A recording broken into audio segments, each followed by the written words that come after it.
Hi everyone, welcome to today's video. So just like what I mentioned in the previous video, today we're going to continue on performing forecasts in Excel and Power BI. So last time we talked about how to do exponential smoothing, the only available forecasting that is readily available in Power BI. And I mentioned there that for the next video, we're going to do linear regression, and that's what we're going to do now.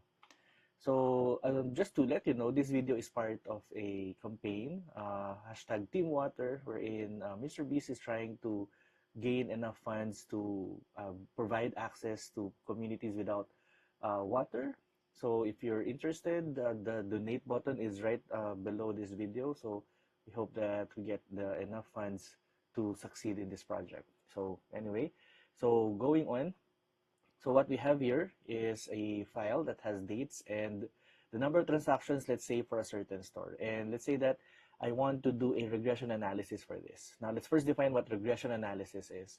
So regression analysis is used to create a forecast if you have a limited amount of data, just a short amount of data.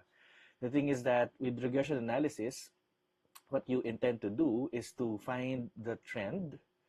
So let's say this is your X and Y axis, and then let's say that this is your historical data, and you need to find out, okay, what the next numbers will be. And in order to do that, you have to identify the trend.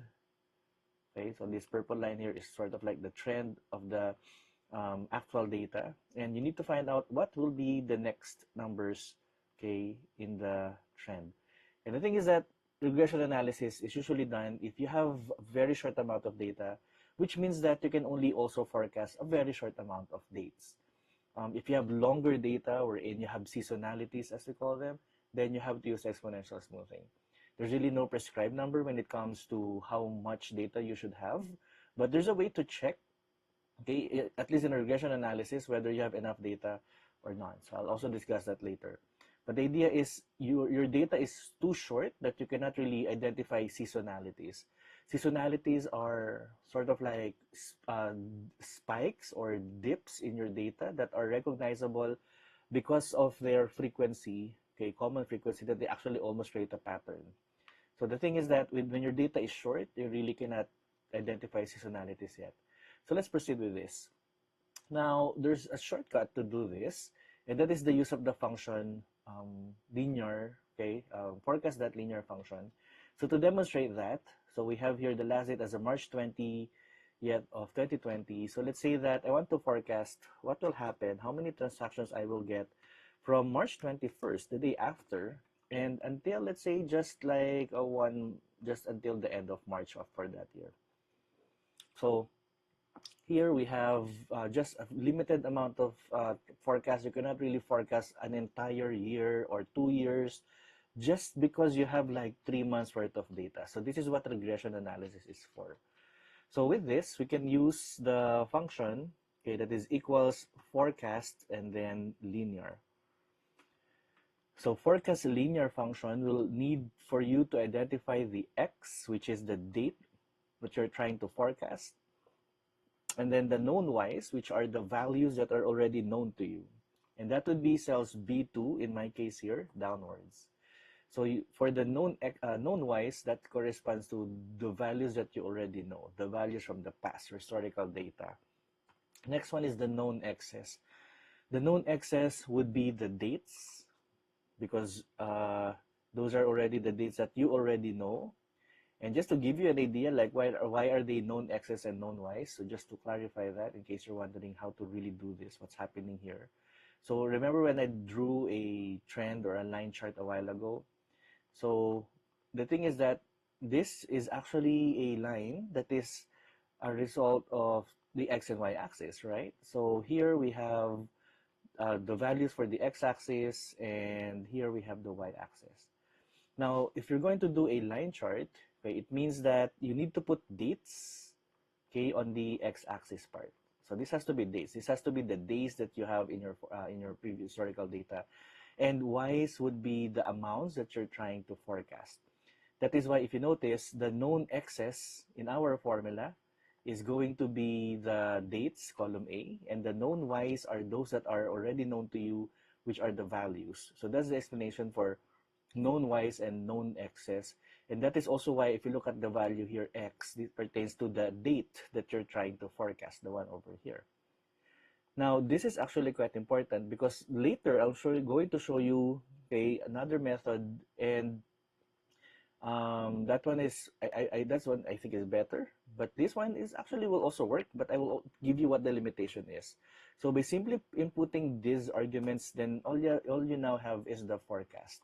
So you have decimals, you simply have to remove those decimals, and now we have the forecast for the remaining days. However, just take note that if you do this, like what's happened here, we have a green note because our range of cells sort of like move downwards. Okay, so maybe you're familiar with this concept.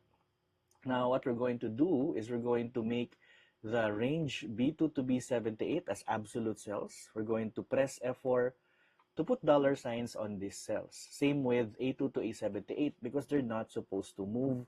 They're supposed to stay the same cells even if I double clicked or right click or cascaded the formula to the remaining dates that I want to forecast. So with this, I can now double click, and now I don't have those green warnings anymore because after putting dollar signs or making them absolute, it's now just stuck, okay, on that range of cells anytime. Except of course the first one, because that's the date that we're trying to forecast, it has to go down with the formula. So now that's it. That's actually how easy it is to create a forecast in Excel. All you have to do is use the forecast linear function. However, there are two problems that this function doesn't really give us an answer to. And that is like, number one, what is the probability that you are correct? Like, how strong is this forecast? And number two, do we even have enough data to create a forecast in the first place? Like, what if I only have like 10 days worth of data? Can I already forecast like the remaining 2 days? So to answer that, you need to use another tool of Excel. Okay, and that another tool is actually quite more complex as it may seem, but it's actually quite easy if you have an idea, okay, or about how to use it already. So what I'm talking about is by using the Analysis Toolpak. Now, the Analysis Toolpak is an add-in that usually should be found under your Data tab all the way to the right. However, like how you can see mine, I don't have it here at the last part, okay, and that is because it's an add-in, so you have to enable it. So if you don't have a button here that says data analysis, then that means you have to switch it on in your Excel. Now, almost all Excel versions should have this. I'm really not sure for the very old versions, but so as far as I know, 2010 onwards should have this. So to pull it up, you have to go to File, and then under File, you have to go to Options, and then look for Add-ins. Now, once you are in the add-ins, look if you have the Analysis Toolpak inactive in your Excel. Look at what the type is here. It says your Excel add-in. So that means under here, Manage, then you just have to select Excel add-ins, then click Go. And now we have the Analysis Toolpak pop-up, or the add-ins pop-up, I mean, wherein you can switch on some of the tools that are disabled by Excel because, you know, not everyone really uses regression analysis. So might as well just disable it. And by the way, if you enable this and you're not really going to use it for a long time, maybe disable it just by unchecking it later, because the Analysis Toolpak and almost any add-ins can slow down your Excel whenever you load your Excel. So it's better to uncheck this later if you're not really going to do a lot of forecasts soon. So now I'm going to check Analysis Toolpak, the one without VBA, and then click OK. And because of that, I now have under my Data tab the Data Analysis button, okay, that I can use to answer the two questions that I mentioned. So with this, I'm going to go to Data, then I'm going to go to Data Analysis, and this will bring up the Analysis Toolpak. Okay, so the Analysis Toolpak is a set of tools that are mostly related to analytics and statistics. So not really everyone uses ANOVA, correlation, exponential smoothing, and regression t-tests, and so on. That's why they are disabled. But here we're going to use the regression tool, and then click OK. Now, the first things that regression will ask is what is the Y range? And basing on the previous formula that we did, the Y range is the B2 to B78 cells. So that would be the values that you already know. And for the X range, that would be A2 to A78 in my data set here. So you simply have to identify which is the X and which is the Y in your data. And then the rest are actually something that you don't really have to change. Confidence level should be 95%. Label, you can check this if you included the headers like B1 and A1. The thing is we did not, so we don't have to check labels here. The other settings here, residuals and normal probability, just leave them unchecked. Okay, most of the time you don't really need them. For now, I'll go to output range, and then just for the sake of this video, I'm going to put the output somewhere here, like column I, so it's easy to see, and then click OK. And this is what Analysis Toolpak tools, okay, do. They usually, or actually not usually, they all give us sort of like a report, giving us many calculations at the same time, so you don't have to do them yourself. Technically, many of these formulas or many of these numbers can be derived using some equation or some formula. But the thing is, calculating all of this may be a hassle for those who really use all of these numbers. Now, we will not really discuss every number that we see here. What we're going to discuss are the most important numbers that you need to monitor when you're doing a regression analysis. So the first important number is the multiple R. So the multiple R is either positive or negative. That's all you have to know. If it is a positive number, then that means you are trending up. If it's negative number, it means you're trending down. So just to see, this is actually the result is actually trending up, okay, in alignment to that rule. And for us to visualize that trending up, and this is usually part of a regression analysis, sometimes you have to pair it with a visualization. And the visualization that is commonly used for a forecast using regression analysis is the scatter chart. So we simply have to highlight our table, the historical data, and then go to Insert. And then under Insert, look for Scatter Chart. The very first one is what we need. So this technically plots the Y values as dots and the X values as dates, okay, on the lower portion on the X-axis. Now, we want to see the trend. So you have to click on the plus sign here. And under plus sign, just check trend line, and you will see the trend that these dots are doing. So they are trending up. And actually, if you're going to really observe this really carefully, it seems they are trending up to me. I mean, we started here, and then it slowly goes up. Okay, so the trend is upwards. So in most cases, you usually present your forecast, if you need to present this, with a scatter chart, because it somehow helps determine like how accurate your forecast will be. And speaking of accuracy, the next number that we're going to see is the R square. This is another very important number because this is how you read it. So it says here 0.239989. So we will read this as 23.99% or 22 or 24% of the values of Y can be explained by X. So meaning, look at how scattered my dots are. So that 24% somehow gives us an idea how scattered it is. The lower the number of the R square, the more scattered your dots will become. And the thing is, the more scattered your charts are, the lesser the chances that your trend is correct, because they're sort of like moving away, or some are not really following the supposed trend of the data of the analysis. So this is a good indicator whether how probable your forecast will be. So this tells me that it's going to be around 24%, something like that. So you're basing your forecast around that number of probability or chance, whatever we may call it. I'm not a mathematician, but that's how we see this number. So if this is like 1, it means that 100% of your dots are aligned to the trend. So meaning your forecast is most probably correct. So you want a higher number here.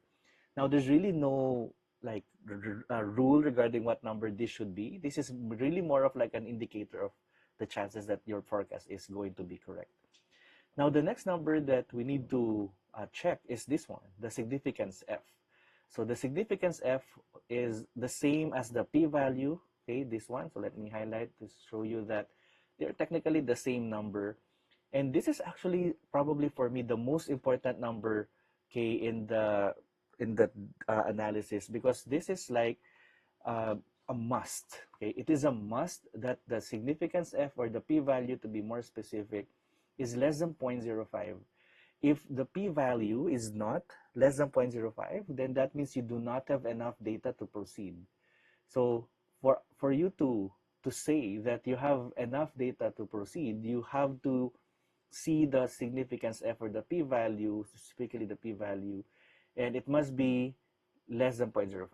That's the number that you're looking for. And the thing is, looking at this p-value and this one number as well, the significance f, they are actually less than 0.05. Don't be confused with the p-value being 6.12. As you could see, there's an e minus 0.6 here, which means that this is actually 6.12718 times 10 to the negative 6 power. So the number that you see here, the significance f, the whole number, is technically equivalent to 6.13 times 10 to the negative 6 power. So it means the decimal value is going to the left. So 3, 4, 5, 6. So put the decimal there. I hope you remember back in school, right? This is something that we've learned. So there's actually 5 zeros before the 6. Okay, that's what the negative 6 is telling us, which you will see as well here, correctly indicated in the data, okay, the actual formula bar there. Okay, so now we have this go signal from the p-value to proceed with our data. And that's it.